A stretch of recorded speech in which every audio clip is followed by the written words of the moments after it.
Hello, and welcome back to this week's episode of Family Feud. I'm your host, Steve Harvey. Don't be alarmed, I just left my mustache at home. Hey guys, so for my video presentation, I chose vision loss as my population to talk about. Vision is something that people often take for granted. Our world is extremely visual. From advertisements to art to even how we learn, vision is a part of it. And without proper modification and adaptations, students with vision loss can be at a huge disadvantage from the rest of us. So the idea definition of vision loss is an impairment that, even with correction, adversely affects a child's educational performance. There are 3 different levels of severity when it comes to vision loss. There's low vision, in which people can read print with optical aids such as glasses, magnifying glasses, computers that enlarge print. They may or may not be classified as legally blind. They can use vision for learning. The next classification is functionally blind, in which people that are classified as functionally blind, they can use text readers or braille for reading and writing. They use functional vision for mobility and cooking and dressing. They use vision to supplement tactile and auditory senses for learning.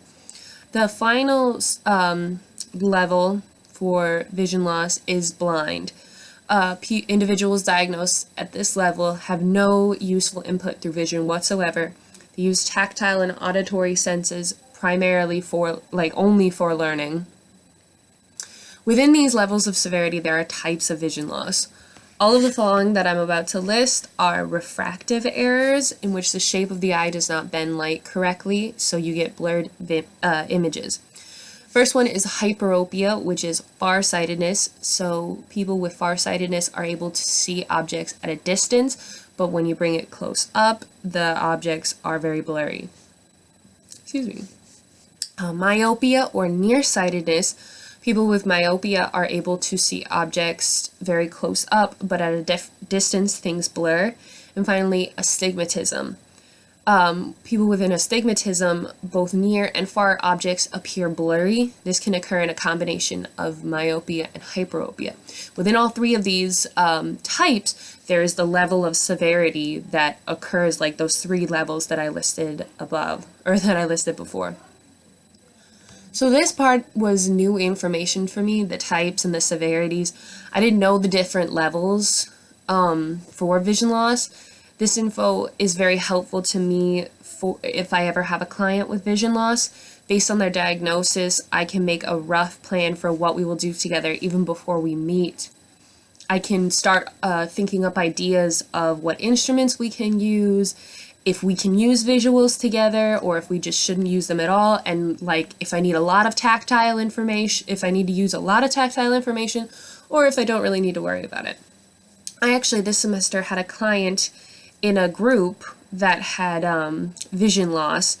When I first met her, I saw her cane and I assumed that she couldn't see anything at all, but I later learned that she can not only see, she can see very close up. Far away is very difficult, but she can see close up, she can see colors, she can text, she can read texts. So this was very important for me to realize that I needed to do my research.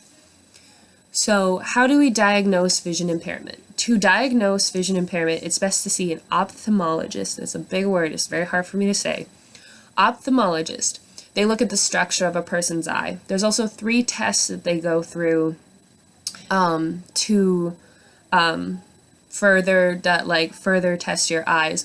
One is the visual acuity test, in which a person reads an eye chart to measure how well he or she sees at various distances. You remember when you were little, you'd look at a chart with letters on it, you close one eye, you see what you can see, you close the other eye, it's great.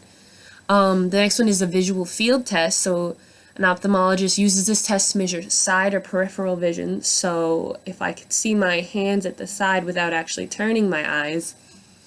And then finally a tonometry test. Big words. This test determines the fluid pressure inside the eye to evaluate for glaucoma. Glaucoma can lead to blindness, and can lead to visual impairment or complete blindness. So it's an important thing to look for.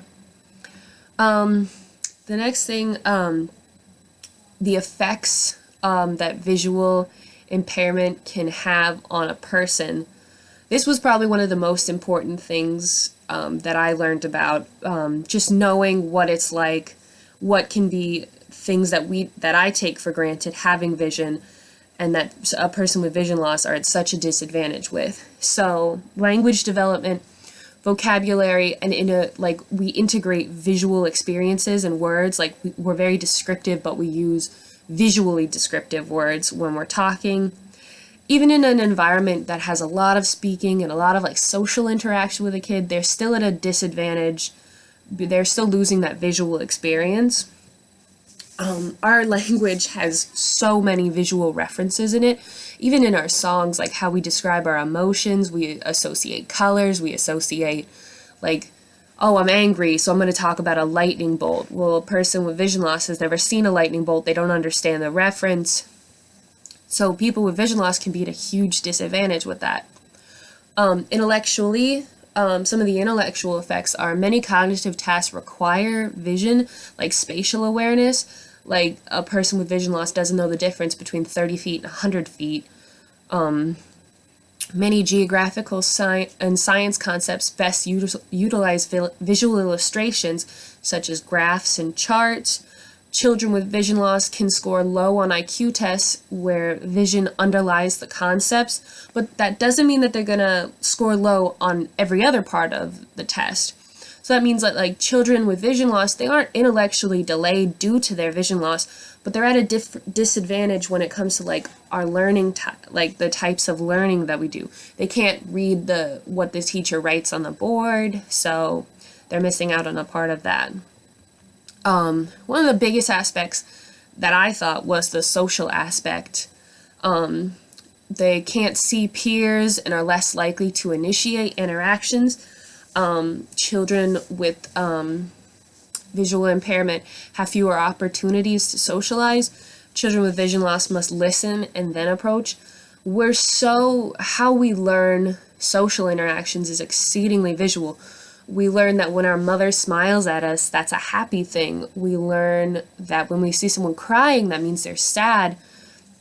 We associate eye contact, like learning to make eye contact with a person is important. Like we don't learn, if you have a visual impairment or vision loss, learning a high five, you're not going to learn that, oh, someone did a good job, I need to high five them, I need to give them a thumbs up. You miss out on those social interactions that can further your development as a person. And it's so hard, especially to initiate interactions, because you don't know if someone's there, or you don't know if they want to talk to you because you don't know how they feel.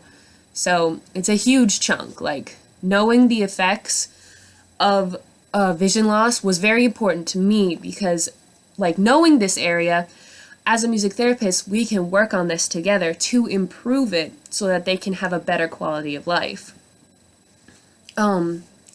So for like the learning aspect and like the teaching aspect, for music therapy, modifications that I made for my client who did have vision loss in my group, we did a lot. For my client with vision loss, I made sure that if we were having a lyric discussion, I would print off the lyrics in a large font so that she could hold it close to her face and read it and read along. And she could like point out words that that meant a lot to her. During one of our drumming components, I did a lot of hand over hand rhythm with her. So we would do a rhythm together, and for her, I'd be right next to her and I'd just put my hand gently over hers and we'd do the rhythm together. I also spoke rhythms verbally, so we go 1, 2, 3, 4, 5. 1, 2, 3, 4, 5. So she could process it and then do it herself. And speaking it was really helpful for her too, because then she could like feel the rhythm. I also did like for instrument playing, I would give her the instrument. I'd make sure she was holding it properly. I'd describe it to her, like if it was cold, I'd prepare her with that. I'd help her learn how to play the instrument. This was very important to me. This opened up my eyes a lot on what I need to do as a music therapist to prepare for a person with vision loss so that they can have the best experience possible. So yeah, I really enjoyed learning about vision loss. Thank you!